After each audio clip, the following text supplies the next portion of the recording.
चुड़ैल की आवाज। ठंडी रात, बारिश की बूंदें कांच की खिड़कियों पर टकरा रही थीं और सर्द हवा की झोंके ने पूरा गांव ढक लिया था। गांव के लोग घरों में दुबके हुए थे, लेकिन इस डरावने माहौल में अर्जुन और मीरा जैसे साहसी लोग कुछ और ही सोच रहे थे। गांव में पिछले कुछ हफ्तों से एक अजीब सी बात हो रही थी। हवेली से निकलने वाली आवाजें, चीखें और अजीब खौफनाक साएं साएं की आवाजें पूरे गांव में गूंजती थीं। अर्जुन और मीरा दोनों निडर थे और इस रहस्य को सुलझाने के लिए रात के अंधेरे में हवेली की ओर बढ़ने का तय करते हैं। जैसे ही वे हवेली के पास पहुंचते हैं, बारिश और भी तेज हो जाती है और हवा का रुख इतना तेज हो जाता है कि उनकी चट्टानों की तरह कठोर आवाजें उनके कानों में गूंजने लगती हैं। हवेली का दरवाजा खुला हुआ था, लेकिन भीतर घना अंधेरा था। जैसे ही अर्जुन और मीरा कदम अंदर रखते हैं, दरवाजा खुद ब खुद बंद हो जाता है और सर्द हवा की एक लहर उनके चेहरों से टकराती है।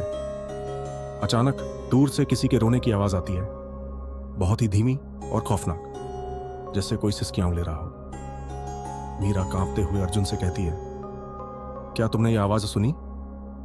अर्जुन के चेहरे पर एक खौफनाक तनाव था, लेकिन उसने कहा, हमारा डर हमें यहां से बाहर नहीं निकलने देगा, हमें आगे बढ़ना होगा। जैसे ही वे हवेली के अंदर आगे बढ़ते हैं, कमरे की दीवारों पर पुराने चित्र टंगे हुए थे, जिनमें खौफनाक चेहरे और आंखों की चमक थी। कमरे का माहौल गहरा और भारी महसूस हो रहा था। अचानक एक सख्त आवाज आती है, तुम यहां क्यों आए हो? मीरा चिल्ला उठती है और अर्जुन की ओर मुड़कर कहती है, यह आवाज कहां से आ रही है? अर्जुन की नजरें चारों ओर दौड़ती हैं और तभी एक और जोर से आवाज आती है, तुम दोनों बहुत देर से आए हो। अचानक एक कटा फटा चेहरा सामने प्रकट होता है। उसका चेहरा जला हुआ और आंखें पूरी तरह से कटी हुई थी। अर्जुन और मीरा की सांसें थम जाती हैं। वे अपनी पूरी ताकत से भागने की कोशिश करते हैं, लेकिन हवेली की दीवारें उनके रास्ते को अवरुद्ध कर देती हैं। वे दोनों बुरी तरह से भयभीत हो चुके थे। उनका दिल तेजी से धड़कने लगता है। तभी एक काले कपड़े में लिपटी हुई महिला प्रकट होती है, जिसकी आंखें पूरी तरह से जल उठी थीं। उसकी आवाज में गहरी खौफनाक गूंज थी। तुम दोनों क्यों आए हो? वह धीरे धीरे पूछती है और उसकी आवाज मानो हवा के बीच से उभर रही हो। हम सिर्फ यह जानने आए हैं कि ये आवाजें क्यों आती हैं। अर्जुन का स्वर कांपते हुए निकलता है।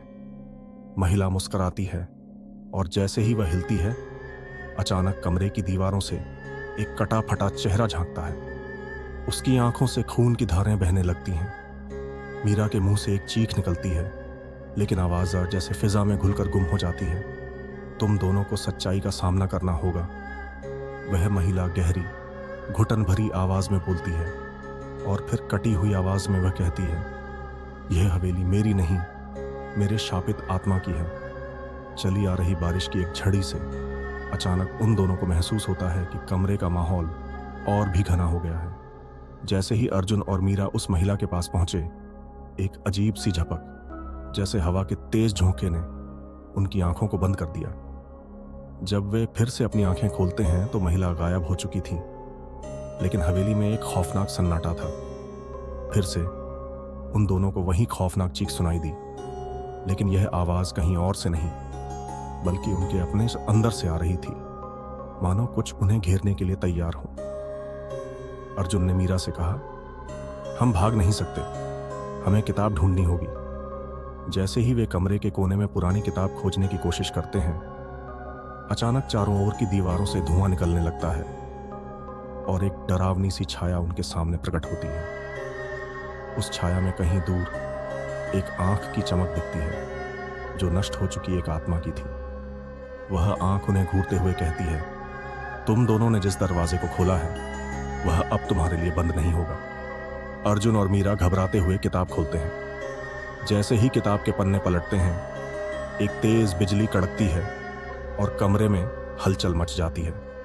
किताब में लिखी कुछ बातें स्पष्ट होती हैं। जो इस हवेली में प्रवेश करेगा, वह जीवन और मृत्यु के बीच जद्दोजहद करेगा, लेकिन अगर वे इसका हल नहीं निकाल पाए तो उनका अंत तय है। जैसे ही किताब के पन्ने खत्म होते हैं, चारों ओर एक भारी खामोशी छा जाती है। तब मीरा के मुंह से निकला, क्या यह सब सच था?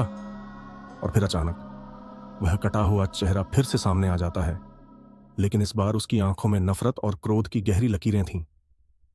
सौभाग्य से अर्जुन और मीरा किताब के अंतिम पन्ने तक पहुंच पाते हैं, और जैसे ही उन्होंने उसकी पूरी सच्चाई को पढ़ा, हवेली में एक तेज रोशनी फैल जाती है।